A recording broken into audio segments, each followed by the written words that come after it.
എൻ്റെ പ്രിയപ്പെട്ട കൊച്ചു കൂട്ടുകാരെ, ഇന്ന് ശ്രീകൃഷ്ണ ഭഗവാന്റെ അതിശയിപ്പിക്കുന്ന ഒരു കഥ നമുക്ക് കേൾക്കാം. ഒരു നാൾ ഉണ്ണിക്കണ്ണൻ യശോദാമ്മയുടെ മടിയിലിരുന്ന് വളരെ സുഖമായി മുലപ്പാൽ കുടിച്ചുകൊണ്ടിരിക്കുകയായിരുന്നു. അതിൻ്റെ ഇടയിൽ വായു തുറന്ന് ചെറുതായി ഒന്ന് കോട്ടുവായിട്ടപ്പോൾ യശോദാ മാതാവ് പുത്രന്റെ മുഖത്ത് തന്നെ നോക്കി ഇരിക്കുകയായിരുന്നു. അപ്പോൾ വായുടെ ഉള്ളിൽ ഈ പ്രപഞ്ചം തന്നെ കാണുകയാണ്. പെട്ടെന്ന് താൻ എന്താ കണ്ടത് എന്ന് യശോദാ മാതാവിന് മനസ്സിലായില്ല. ഒന്നുകൂടി സൂക്ഷിച്ചു നോക്കിയപ്പോൾ ഉണ്ണിക്കണ്ണന്റെ വായിൽ ഈ ബ്രഹ്മാണ്ടം മുഴുവനാണ് യശോദാ മാതാവ് കണ്ടത്. എന്താ ഈ കണ്ണത് പറഞ്ഞ കണ്ണ് ചിമ്മി തുറക്കുമ്പോഴേക്കും ഉണ്ണിക്കണ്ണൻ വീണ്ടും പാൽ കുടിക്കാൻ ആരംഭിച്ചു. അപ്പോൾ യശോദാ മാതാവ് തനിക്ക് തോന്നിയതാവും എന്ന് വിചാരിച്ചു. ഭഗവാന്റെ മായ കൊണ്ട് യശോദാ മാതാവ് കണ്ടത് മറന്നുപോയി. നമ്മളിലും പലർക്കും ഇതുപോലെ ഒരു അനുഭവം ഉണ്ടാവാം. നമ്മൾ ഈശ്വര സാന്നിധ്യം, ഈശ്വരാനുഗ്രഹം പലപ്പോഴും നേരിട്ട് അനുഭവിക്കുമ്പോൾ ഇത് നമ്മുടെ തോന്നലാണ്, സ്വപ്നം കണ്ടതാണ് എന്നൊക്കെ പൊതുവെ എല്ലാവരും വിചാരിക്കും. ഭഗവാന്റെ മായ കൊണ്ട് ഭഗവാൻ എല്ലാം മറച്ചു കളയും. പിന്നീട് ഒരു ദിവസം ശ്രീകൃഷ്ണ ഭഗവാനും ബലരാമസ്വാമിയും മറ്റു ഗോപക്കുട്ടികളുമായി മുറ്റത്തിരുന്ന് സുഖമായി കളിക്കുകയായിരുന്നു.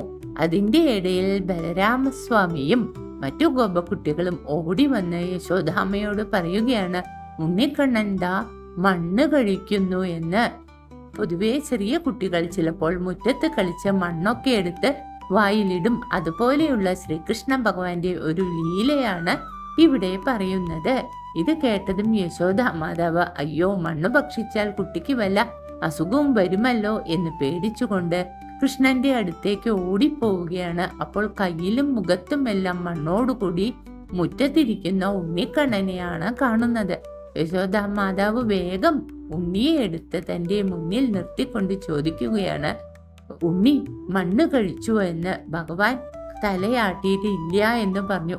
യശോദാ മാതാവ് രണ്ട് കൈയും കൂട്ടിപ്പിടിച്ച് തന്റെ മുന്നിൽ നിർത്തി ഉണ്ണിക്കണ്ണനോട് ഇങ്ങനെ ചോദിക്കുമ്പോഴേക്കും ഉണ്ണിക്കണ്ണന് സങ്കടം വന്ന് കണ്ണൊക്കെ നിറഞ്ഞൊഴുകാൻ തുടങ്ങി. ഇത് കണ്ടതും യശോദാ മാതാവിനും പുത്രവാത്സല്യം നിറഞ്ഞൊഴുകി കുട്ടിയെ അടിക്കുന്നില്ല എന്നൊക്കെ തീരുമാനിച്ചു. എന്നാലും ബലരാമസ്വാമിയും മറ്റു കുട്ടികളും പറഞ്ഞത് ഒന്ന് ശരിയാണോ എന്ന് നോക്കണം എന്ന് വിചാരിച്ച് ഉണ്ണിക്കണ്ണനോട് പറയുകയാണ്, വായു ഒന്ന് തുറന്ന് കാണിക്കൂ, മണ്ണുണ്ടോ അമ്മ നോക്കട്ടെ.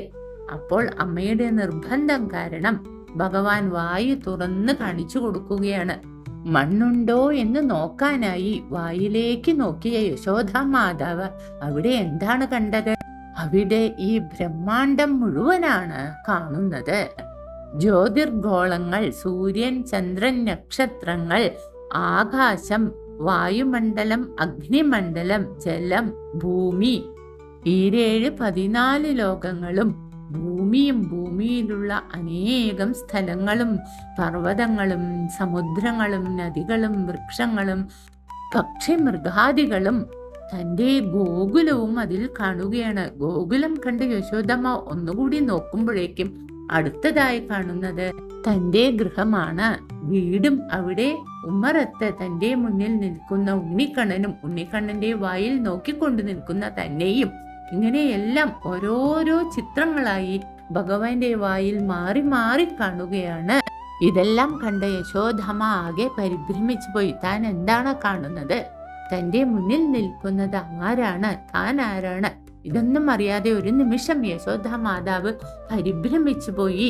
തന്റെ മകൻ സാക്ഷാൽ ഈശ്വരനാണ് എന്നുള്ള ഒരു ബോധം പെട്ടെന്നുണ്ടായപ്പോൾ ഭഗവാൻ ഉടനെ തന്നെ മായ കൊണ്ട് ആ തിരിച്ചറിവിനെ മറയ്ക്കുകയാണ്.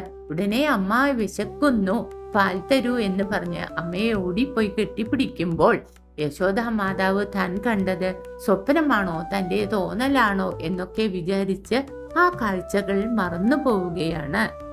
ഇങ്ങനെ ഉണ്ണിക്കണ്ണൻ യശോദാ മാതാവിന് 2 പ്രാവശ്യം തൻ്റെ വായിൽ, തൻ്റെ ജഠരത്തിൽ ഈ ബ്രഹ്മാണ്ടം മുഴുവൻ ഉണ്ട് എന്നുള്ള സത്യം കാണിച്ചു കൊടുത്തുവെങ്കിലും അത് ഉടനെ തന്നെ മായ കൊണ്ട് മറച്ചു കളയുകയും ചെയ്തു. ഇതുപോലെ തന്നെയാണ് ഭഗവാൻ. നമ്മളെ എല്ലാവരെയും ഭഗവാൻ അനുഗ്രഹിക്കുന്നുണ്ട്. പലപ്പോഴും പല അനുഭവങ്ങളും ഭക്തന്മാർക്ക് ഉണ്ടാകുമെങ്കിലും ഭഗവാന്റെ തന്നെ യോഗമായ ദേവി അതെല്ലാം നമ്മുടെ തോന്നലാണ്, സ്വപ്നമാണ് എന്നൊക്കെ നമ്മളെ കൊണ്ട് ചിന്തിപ്പിച്ച് നമ്മൾ മറന്നു പോവുകയാണ്. അല്ലെങ്കിൽ അത് തനിക്കുണ്ടായ ഒരു ഈശ്വരാനുഭവമാണ് എന്ന് മനസ്സിലാക്കാതെ തൻ്റെ തോന്നലാണ് എന്ന് വിചാരിക്കുകയാണ്.